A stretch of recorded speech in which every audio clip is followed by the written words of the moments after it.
Hi everyone, this is Mike from My Travel BF, and as many of you already know, we are living and working in Spain through a program with the Spanish government known as the Auxiliares de Conversación program. This program is a very popular way to live and work in Spain as an American, and in this video, we're going to break down both the pros and cons of the Auxiliares de Conversación program here in Spain. We have been working in Spain for 6 months now through this program. But before Becca and I even met, I worked in Logroño, Spain, doing the same thing for 2 years, about 6 years ago. So I'm pretty familiar with the program both in terms of living in Madrid as well as in other regions of Spain. We're going to start off with a list of the cons, followed by the pros to help you make your decision of whether you should come and teach and live in Spain through this program. Alright, con number 1 is that everything is a year-by-year contract. So when you get here, which is usually mid-September, your contract will either run through the end of May or the end of June, depending on which region in Spain you are in. If you're living in Madrid, it's going to be through June. If you're living in almost any other region in Spain, it's going to be through May. So what kind of sucks about that is you have to reapply for the program every single year and then go through the whole process of getting a new residency card, which is only going to last for those 9 months. Now, when you get here and make that appointment, you're not actually going to pick up your residency card, also known as your TA, until probably December, maybe even January. That's kind of annoying because once you get it in December or January, then you're going to have to start that process all over again, either in May or June. It's kind of a tedious process with a lot of paperwork and just one of the many annoying things we found about living in Spain, which you can check out that video right here. However, in saying that, it's just one of those things you have to do living as a foreigner in another country is go through all that bureaucratic paperwork and steps to be able to get your residency card. But a big con of the program is the year-by-year contract. Alright, con number 2 in the Auxiliares program is that you can't pick exactly where you want to live, nor can you interview at a specific school. It's not like a job in the US where you're actually going to interview at a school or a company or anything like that and pick really the city and where you want to work. You're able to pick 3 preferences of autonomous communities or regions in Spain, which can vary quite a bit. Now, you're going to have a lot of rural regions, some more metropolitan regions like Madrid or Catalonia where Barcelona is. So with that, on the application there are 3 groups of regions and you can only pick 1 region from each group. So you're actually not able to pick some of the most popular ones such as Madrid and Andalusia in southern Spain. You can only pick one of those, then you have to rank your groups. And you're not even guaranteed to get your first choice. So if you want to be in Madrid, there's a pretty good chance you're going to be able to get a spot in Madrid because there are thousands of places available. However, if you want to be in a smaller or perhaps more popular region that doesn't have a lot of placements, you need to get your application in right away. If you're looking for how to apply, I'm going to drop the link right up here to another video about how to apply. And we also have information in the description below with links to our blog that explain how to apply and all the information you really need about the Auxiliar program. Alright, con number 3 of the Auxiliares program is that the government can really change the rules whenever they want. So, for example, they can put in region limits. So if you're living in Madrid, for example, right now, you can only be in Madrid for a maximum of 2 years before you either have to change programs to a program like Beta, for example, or change regions and then come back to Madrid. Other regions used to be where you could stay there forever. They had no limit, so if you liked your school, you could just continue there forever. However, they've changed that over time and a lot of regions have put in a 2-year limit. For example, this past year with the government changing regulations and rules with the program, right before the application opened up in January 2022, they announced a new rule change where you can only do the Auxiliar program for 5 years in your entire life. So there had been people who had been Auxiliares for 10, 12 years, living in Galicia, for example, where suddenly they were planning on applying for next year and doing the same program probably at the same school they have been at. And now, just because the government decided to change it, they can no longer do it and they have to find something else to do for next year. That's not a lot of time and it's something that kind of sucks because it's not really up to you, it's up to the government, and they could even cancel the program at any time that they want to. So you're kind of at their mercy in terms of what rules they want to create whenever they want to create them, which makes it a huge con to the Auxiliar program. Alright, con 4 for the Auxiliar program is that your schedule at your school might not be very great. We typically think of schools maybe starting around 8, 9 o'clock and finishing up around 2 or 3. In general, schools are going to run about the same timeline unless you're placed at an Escuela Oficial de Idiomas, which is an adult language school. That's actually where I was in Logroño, and I had a fantastic time there and loved it. But I did work in the mornings, in the afternoons, at night. It was all over the place because it's a school for working adults. However, if you're in a primary or secondary school, which is where the vast majority of auxiliares are placed, your schedule is not necessarily going to be from 9 o'clock until 12 o'clock or 1 o'clock. It's not going to be straight through. So, auxiliares will work 12 hours outside of Madrid or 16 hours a week in Madrid. So the 12 to 16 hours may seem nice, but you might have maybe an hour at school or 2 hours at school where you're not teaching because there's just a gap in the schedule and they don't have an English class. Maybe the kids are in art or music or something else where you're not teaching in that class, so you just have to sit around the school or go to a cafe or do something else. And you might live far from your school, so you can't just walk home. This is really a downside because we don't have a traditional schedule like most teachers have. However, in saying that, we are working less hours per week, so it's kind of nice, but be aware that there might be some dead periods during the day that you might just have to deal with and sit there and hang out at your school. And this makes your potential 12 or 16-hour work week actually a little bit longer, and it kind of sucks. Con number 5 might be something that's a bigger deal to some people than others depending on where you're at in life. It's that you cannot really save a bunch of money doing the Auxiliar program. Now, they pay you enough to live off of. They either pay you 700 euros a month for working 12 hours a week or 1,000 euros for working 16 hours a week in Madrid. Some regions might have a little bit different program where they will pay you more for the 16 hours per week, but that's kind of dependent on the region as well as the school within that region. Now, again, this is dependent on the person. If you really want to save a bunch of money, you need to save for retirement, you need to pay off student loans, you need to pay for other things back home, then saving is going to be a big deal, and perhaps looking at other teach abroad programs in other countries, such as in Japan or South Korea, will pay more and be a better experience or a better fit for you if you need to save that money.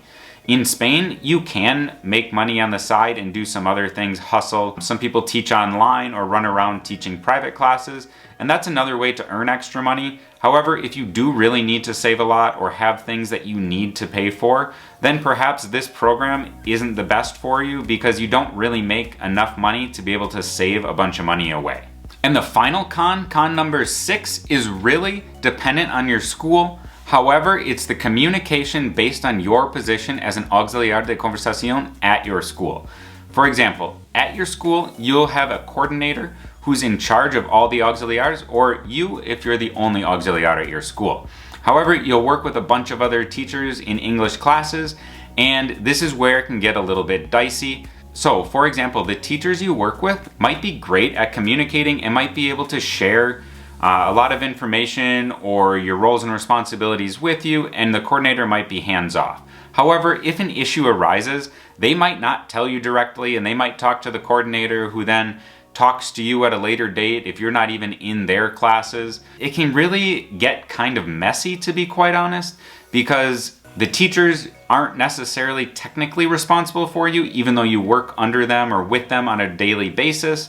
The coordinator is the one who's responsible for you, or if there's an issue with the principal, they might go to the coordinator, but the coordinator again might not see you on a regular basis to have time to talk to you, so the coordinator might bring up an issue of something that happened weeks ago because the teacher you're working with didn't want to bring it up to you directly because you're not their responsibility. It's kind of a little bit unorganized in terms of who is in charge of the auxiliar and who has the responsibility to talk to them. Now, in saying that, I've never had a problem at any of my schools in 2.5 years of doing the program. However, it is something that does happen to some people, so just be aware of that. Obviously, it depends on workplace dynamics, it depends on who you're working with and the personalities and work styles of them, but try to be as open and communicative as possible to avoid this. But in saying that, this is, again, a con of the program because it is something that happens, especially in regions where they have new auxiliares cycling through every year or every 2 years. So they're just used to getting new people, and maybe it's easier just not to deal with them directly right away.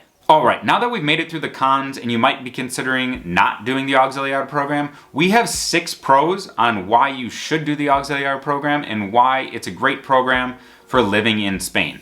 Number 1 is that you can live and work in Spain legally as an American. And you don't even really need a ton of credentials to do it. You need a college degree and to be a native speaker, basically.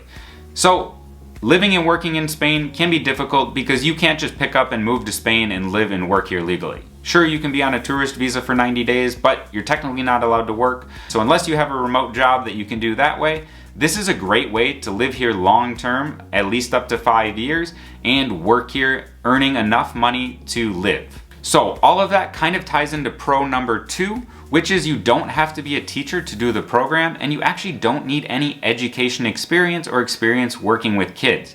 It's really if you meet the minimum qualifications of the program, you are a shoo-in and you'll get a placement.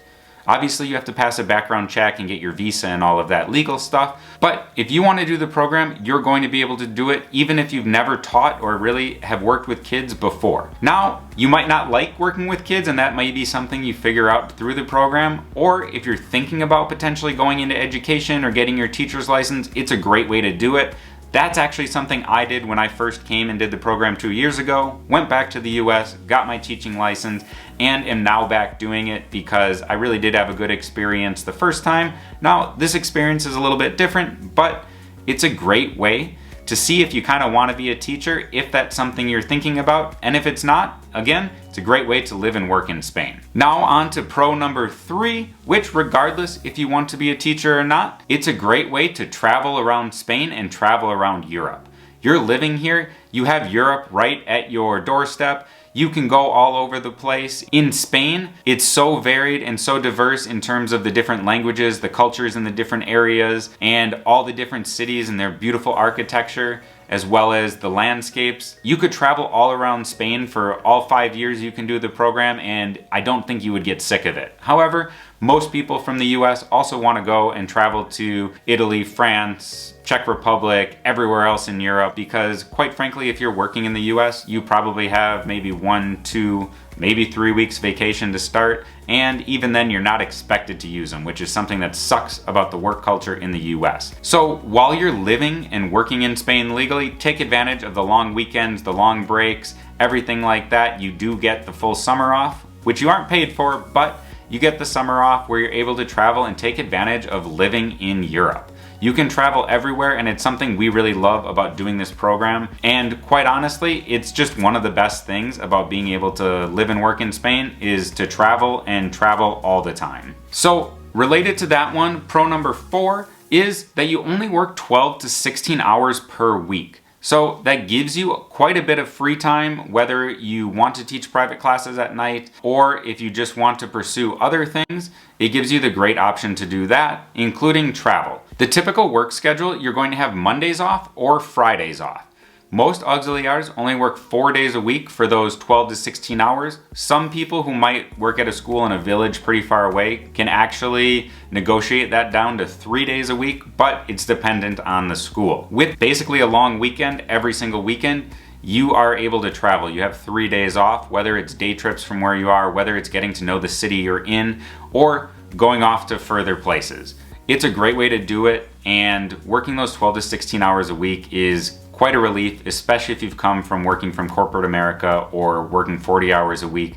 It's not really that much and it kind of flies by, and the long weekends are simply amazing. Plus, Spain has a bunch of puentes or long weekends, as well as you get a long break for Christmas, long break for Easter, and that beautiful teacher summer that a lot of people talk about is actually a little bit longer in Spain than it is in the US, especially if you are outside of Madrid and ending at the end of May. So working that 12 to 16 hours a week is a huge benefit because it gives you a lot of free time to do what you want when living abroad in Spain. All right, pro number 4 is learning Spanish. So this might be a pro for you, it might be a con, but if you are interested in learning Spanish, it's a perfect opportunity to do so, especially if you live in a small city where English isn't really spoken that much. So if you're outside of Madrid or Barcelona, you're gonna find a lot of Spanish spoken and not that much English. Even in Madrid and Barcelona, Spain doesn't have the highest English level compared to other European countries, so you're gonna have plenty of opportunity to learn Spanish. Now, this might be going to intercambios at bars, which is a language exchange, getting to know people, taking classes, doing something like that, and only working that 12 to 16 hours a week gives you the benefit of being able to take those private Spanish classes or do intercambios or just hang out with Spanish friends on your time off from work. Being able to learn Spanish and communicate in another language is something that we love because it keeps our brains active almost every single day, learning new vocabulary, learning new expressions, doing things like that. It can be frustrating at times. However, it's something we really love because it's fun to learn a new language, and it's really been great to now be able to communicate a lot more in that other language. So, pro number 6 about the Auxiliares de Conversación program here in Spain is that you actually do make enough to live on while you're here in Spain. Spain has a much lower cost of living than the United States, including rent, going out, buying food, everything. It's simply a lot cheaper. Even if you live in Madrid or Barcelona where rents are higher than the rest of Spain and costs are higher than the rest of Spain, it's still cheaper than any major city in the United States, which is why you can survive on the auxiliar salary without needing to teach other classes. However, you might be cutting it close at the end of the month, so teaching some private classes, which is what almost every single auxiliar does, to get some extra money is a great way to live a little bit more comfortably, have more money for travel, and have more money for eating out and trying a bunch of Spanish food. So those are the main pros and cons of the Auxiliar de Conversación program here in Spain. It's something, like I said, I did for 2 years. I'm back doing it again now. I have been doing it for 6 months. I do recommend it. I think the pros heavily outweigh the cons.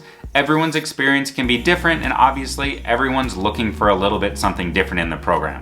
However, if you're looking to move abroad and live abroad and want to do it legally in Spain, even if it's just for a year, this is one of the best and easiest ways to do it as an American. Now, if you like this video, please give us a thumbs up, make sure to subscribe, and let us know in the comments below if you have any other pros or cons that you've noticed when doing the Auxiliares de Conversación program here in Spain. While you're here, make sure to check out our other videos about traveling in Spain and living abroad as an American, and we'll see you over there. Bye!